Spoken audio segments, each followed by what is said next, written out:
Anime Expo 2025 has come and gone, and like every year, it's an incredible experience. And I want to take a moment to share exactly how I approach photographing the event, from the technical side to the mindset that helped me create a positive experience for every cosplayer I work with. If you're interested in learning how to photograph conventions or really any event, this video is for you. Before I even pick up a camera, I check my mindset. Why am I here? For me, it's because I want to improve as a photographer. I want to create a positive experience for the people I photograph. You're doing fantastic. Oh my God, seriously, you're doing 90% of the work, so you're doing great. I never walk into an event thinking, I'm already at the top of my game, I'm good to go. Even if you know your gear inside and out, you can always improve your communications, your timing, and how you interact with people. That mindset has helped me stay open, keep learning, and treat every photo shoot like it's a chance to get better. When I'm photographing at conventions, I'm usually aiming to get 3 types of shots. A wide shot to show the entire cosplay and the environment, a medium shot usually from the hip up, a close-up or a headshot to capture the expression on the details. My main camera is the Sony a7 IV, which I love because it has great autofocus and solid image quality. The lens I use the most is a Sigma 24-70 f2.8 ARC. For conventions, I think having a zoom is essential. It lets me adjust framing without swapping lenses and not have to move way back. I also have my Sony 20-70, which is lighter and still has really sharp images, but I mostly stick with my Sigma because of the build and glass quality. I do own the 7200, but honestly, I leave it at home for conventions. It's too much distance and crowded halls. For wide shots, I almost never shoot wide open. I'm usually around f5 to f8 because I want to capture as much of the costume in focus as possible. Cosplay is all about craftsmanship, and I think it's important to respect that by keeping the details sharp. For medium shots, I stay around f5. It keeps the upper body sharp and softens the background just a little. When I get in close for headshots or tight portraits, that's where I open it up to f2.8. That helps me separate the cosplayer from the background and really draw attention to their face and eyes. For shutter speed, I generally start at 1/250, sometimes 1/125. It's fast enough to freeze little movements like hair swaying or prop shifting.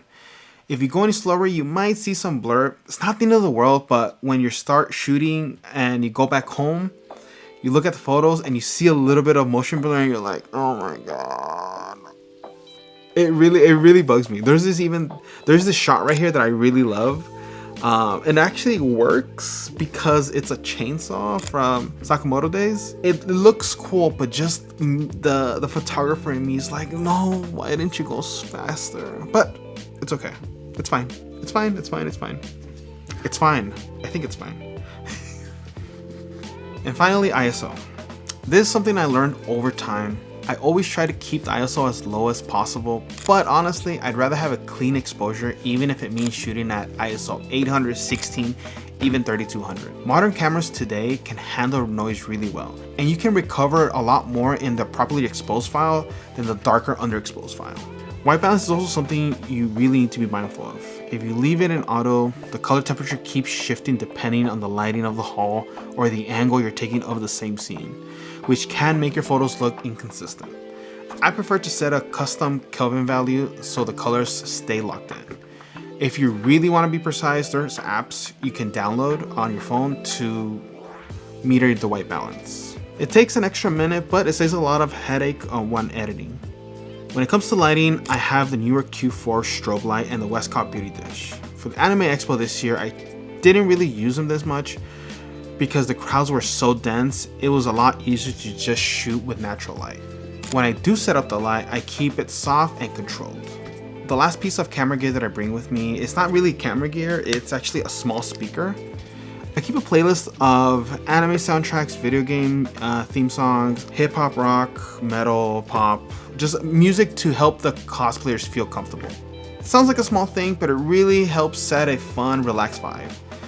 If you're interested in the playlist, I'll have it in the description down below. So before we move on, here's a quick look at my setup. I have my Sony a7 IV with my Sigma 24-70, aperture adjustments depending on the shot, f5 to f8 for wide medium, f2.8 for close-up, a consistent white balance set manually, shutter speed around 1/250, ISO high enough to get clean exposure even in low light, optional lighting if the space allows, and some music to help create a positive environment. All of these technical choices are important because they help me create a good experience for the cosplayer and deliver photos that they actually be excited to share. Hell yeah, dude, I got that through that. What? I hope it's good. But having the right gear and settings is only part of the story. You also need to think about where you actually want to take the photos and how to adapt to different spaces in a convention. Every venue is going to be a little different, but there are a few things I look for no matter what I'm shooting. Harsh lighting can be really unflattering, especially if you're trying to work fast.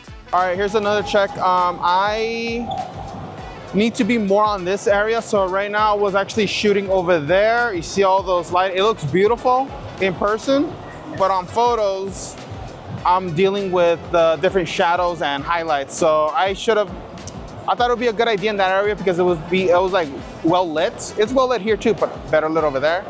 But you try things, they work, sometimes they don't, so let's keep going. Second, I look for an area with enough space that I'm not blocking traffic. You'll see a lot of photographers set up in the main walkways, but honestly, it can make it a little harder to get clean shots and makes the cosplayer feel rushed. Third, think about the background. At Anime Expo, there were many photo opportunities from South Hall, West Hall, even the studio sets that they created. So I was able to move between all those locations, including the bridge. We're in front of all the studio sets that Anime Expo sets up for cosplay, for posing, which is pretty cool. So I brought all my gear already for outdoor lighting or studio lighting in the lobby, which I'll set that up over there. But I want to be able to take photos in every section here of cosplayers that are willing to take photos. And yeah. And finally, be prepared to adjust on the fly. Even if you pick a great spot, the lighting can change or the crowd can build up. At an Anime Expo, that was really hard to avoid. And that's part of the challenge, and honestly, it's part of the fun. It's finding those ways to problem solve. There's never gonna be an ideal scenario. There's always gonna be a challenge, and you as a photographer, that's your opportunity to problem solve. This part is probably the most important thing I'll talk about in this whole video. When I'm photographing at conventions, I remind myself that every cosplayer is giving me their time, and that's a limited resource. They could be hanging out with friends, going to panels, or just taking a break. So when I ask to take their photos, I'm effectively asking them to spend a part of that time with me. Are they going to take a profile photo of you? Yes, of course. Thank you so much. The first thing I do is make sure that they see me coming. If I spot someone I like to photograph, I never walk up behind them and tap them on the shoulder. Instead, I circle all the way around so they see me approaching them from a few feet away. That way they're not startled or caught off guard. Can you go over here so the light is hitting you directly? Okay. Yeah, like that, perfect. 1, 2, and 3. 1, 2, and 3, and then medium shot. Thank you so much. When I get to them, my body language is open and relaxed, and I always ask, may I take a photo of you? I don't say, would you like me to take a photo? Because that can sound like I'm offering them a favor. For me, it's the opposite. I'm the one asking for something. After I ask, there are really only two outcomes. They say yes or they say no. If they say no, you got it. I thank them sincerely, I wish them a great day, and I move on. But don't take it personally. And it doesn't mean anything about you as a photographer. If they say yes, I'm ready to start immediately. I've already set my exposure, white balance, focus, so I'm not wasting their time fiddling with my camera. Now I will say there have been times where I've been caught. I thought it was ready, and it only took a few seconds, but that took an eternity because you have photographers behind me or around us. They're waiting to take a photo maybe, and they're standing there ready to go, and I'm just, even as a few seconds, oh, it's so nerve-wracking when that happens to me. Luckily, it's only been rare, but it still happens nonetheless. One thing I've noticed is that this little bit of preparation makes a big difference. When cosplayers see that you respect their time, you're ready to go, they feel more comfortable and more willing to work with you. And that's the whole point. Once the cosplayer agrees to take a photo, that's where I see my role shift from a photographer to someone who's creating an experience.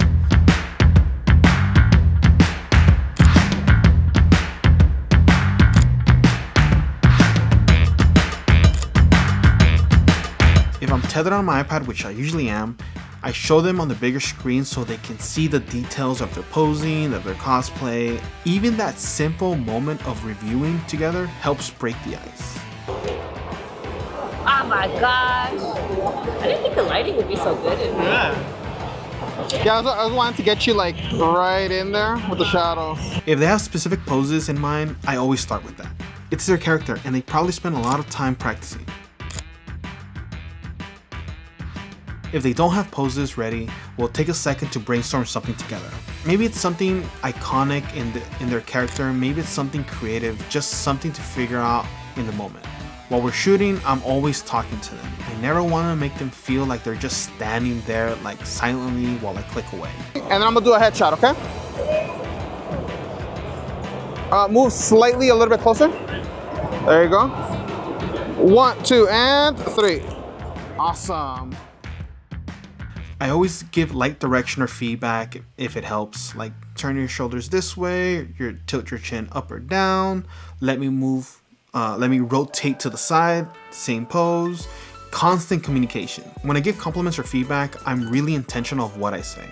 Instead of complimenting on how someone looks in a way that feels shallow, I try to highlight what they're bringing to the moment. I'll say something like, your pose has natural charisma, you're killing it, you're clearly natural, and like 9-10 out of 10 times, they usually are. Or something as simple as, you look badass. Y'all came out amazing. Oh, I'm not even looking. When asking them to pose, I never say things like, go ahead and stick your chest out, or let me see your leg, or anything else that is kind of creepy manner. And I feel really strong about this specific section because conventions are meant to be welcoming and a safe space. Cosplayers are already putting themselves out there in public, can be revealing or vulnerable, both. They might feel comfortable, but nonetheless, they're putting themselves out there. Making comments about their bodies in that way crosses a line and instantly makes the interaction feel uncomfortable. And remember, the whole point is to create an experience for your cosplayer, for your client, for the person you're taking a photo. You're trying to create an experience for them. It's not just clicking away. That being said, there are absolutely photographers and cosplayers who collaborate in more suggestive or sexual photo shoots at conventions, and there's nothing wrong with that. The key is clear communication and consent.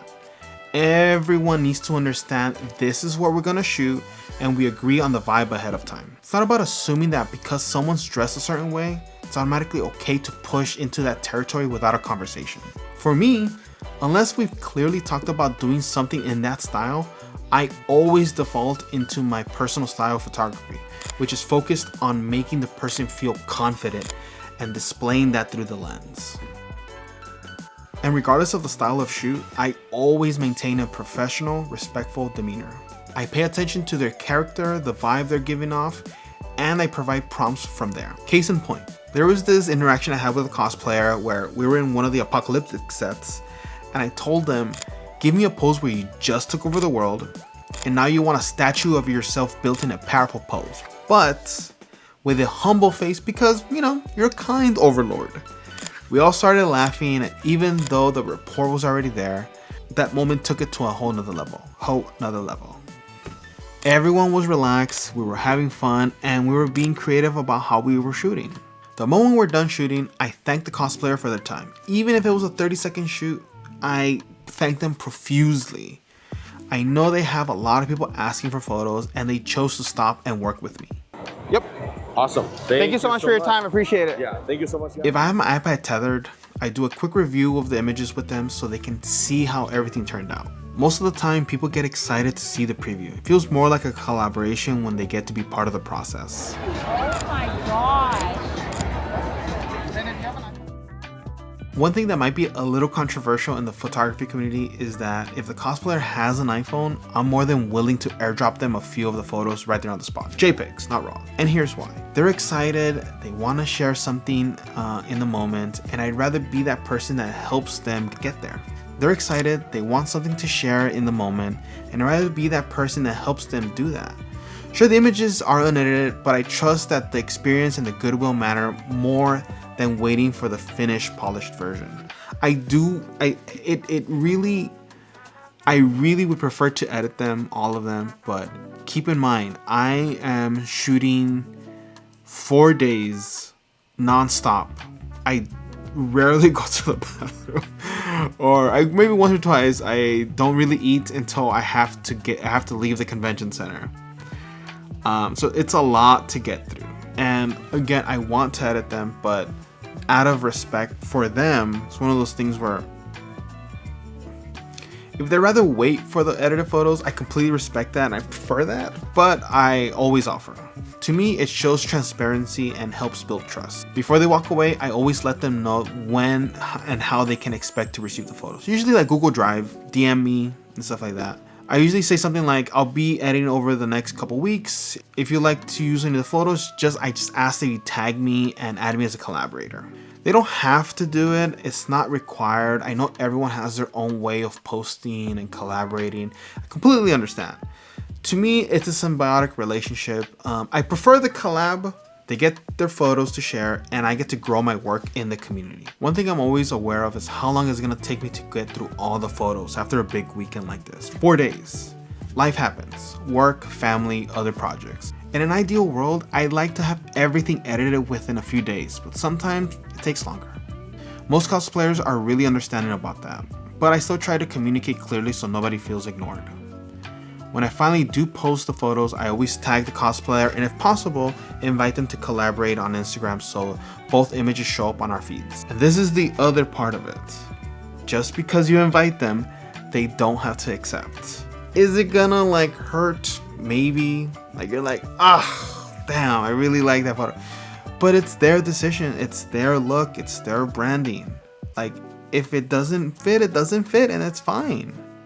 But they have the photos and that's the main important thing. Remember, again, it's not just about the photos, it's about how we present ourselves as photographers. That's the main part. How are we creating value for them? You get me? I also like to send them a message to say thank you again. Even if it sounds repetitive, if you're a cosplayer that I've worked for in the past, you've probably heard this and you're hearing this. Be assured that I've told every other cosplayer this, and I don't care that I sound repetitive or like I'm beating a dead horse, because I truly am thankful to every single person, every single model or cosplayer, because that's what y'all are. I appreciate all the time you took all year round for this specific moment to take a photo with me. I am really, really grateful. And that to me, I know I run the risk of sounding like disingenuous, but I truly do appreciate everyone I've taken a photo with. I appreciate you. Sorry, I went on a tangent. But like I was saying, I'll send them a thank you again through a DM if it's possible, even if it sounds repetitive. I'd rather take the time to show my appreciation. And after everything I've posted, if I run to them again in another convention, I always like to say hello. I don't assume that they'll remember me, but if they do, it's a great opportunity to build on that rapport. Most people think Friday and Saturday are the best days to shoot, and honestly, those days are amazing at Anime Expo. There's a ton of energy, more cosplayers, and usually more planned meetups. But Sunday has a different vibe that I really appreciate. First, the convention floor is usually a lot calmer in the morning. For me, the slower pace means I can take more time to set up the shots, have longer conversations, and really get creative without worrying about blocking traffic or feel like I'm in the way. And later in the day, when everyone starts realizing the event's almost over, there's this collective feeling of let's make the most out of it. People are starting to do last minute photo shoots and exchanging contacts and saying their goodbyes. So if you think about photographing a convention, don't sleep on Sunday. It might be where you get your best shots. We're almost there. First of all, if you're staying this long in the video, shout out to you. Thank you for that. I'm really like this. Again, my name is Eddie Chose. Did I even say it the first time? I probably didn't. My name is Eddie Chose. I'm a LA-based photographer. I generally love to shoot events and branding. Cosplay photography really allows me to look into different IPs, different cosplay costumes that people wear, and really get immersed on what they're trying to display with their cosplay. This forces me to think on the spot and be creative on how I'm gonna photograph them. And I'm able to transfer these skills over to like my everyday work, whether I'm shooting, a landscape, a business, doing a photo shoot with somebody. This allows me to kind of like flex this creative muscle of like how can I adapt to people's or businesses style. That's number one, but also it's keeping me sharp with how I interact with people, because to me that's one of the most important parts of this line of work. Thank you so much for your time. I just took so much. Appreciate it. Eddie. What's your name? Rin and Jimmy. Jamie, nice to meet you. It's good to see you. Good to meet you. Message me and then I'll send the full res files, and then you choose to use the photos. I just asked if you hit that collab button. I really appreciate it, bud. Yeah, no. Thank you. Yeah, those are amazing photos. So, Thank you so much. Take care. Enjoy. Here. That can go. That can go. That's what you do. You make them feel like $1 million because they are, and then they're happy with the photos. You send them the photos. At the end of the day, everyone's happy. We're all here.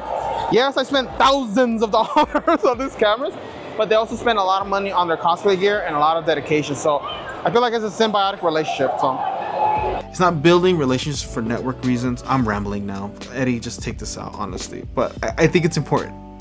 Please keep it. It's not just about branding or networking. It's building genuine connections. You know, it's 2025. We live, you know, inside now. But these type of environments allow for human interactions. And I appreciate that. That's why I love going to conventions. I don't know how much longer I might be doing this, but I'm genuinely enjoying the ride right now. Okay, final takeaways and closing remarks. For me, cosplay photography is never just about technical settings or having the best cameras. Those things do matter, sure. But what matters more is the experiences you create with the person standing right in front of you.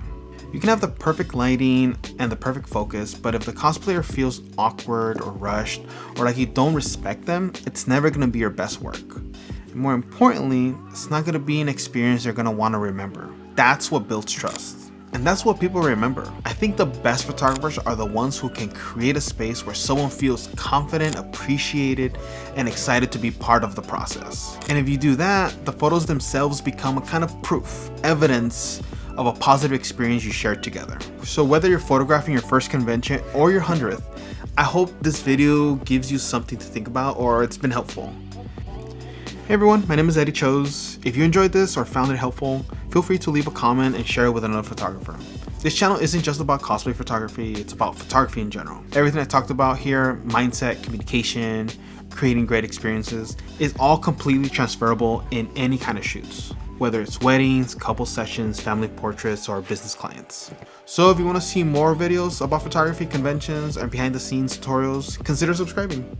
Yeah, I didn't realize the direction this video was gonna take until I started writing so much notes on the section of the human interaction. So I was really happy about it. I honestly wanted to be like super technical about like, hey, this is how you shoot this and this. But you can probably find that anywhere, right? I feel like this is a really important topic to talk about, especially in the cosplay community, because of the things I've witnessed and seen online. It's not okay to just walking up to somebody and just taking a photo. But this is a great way. If you need an incentive, I hope you don't. I hope you just like this for what it is. But if you need the incentive, this I truly believe will help you build a professional relationship with cosplayers, whether it's 30 seconds and boom, and you're able to get the best possible work.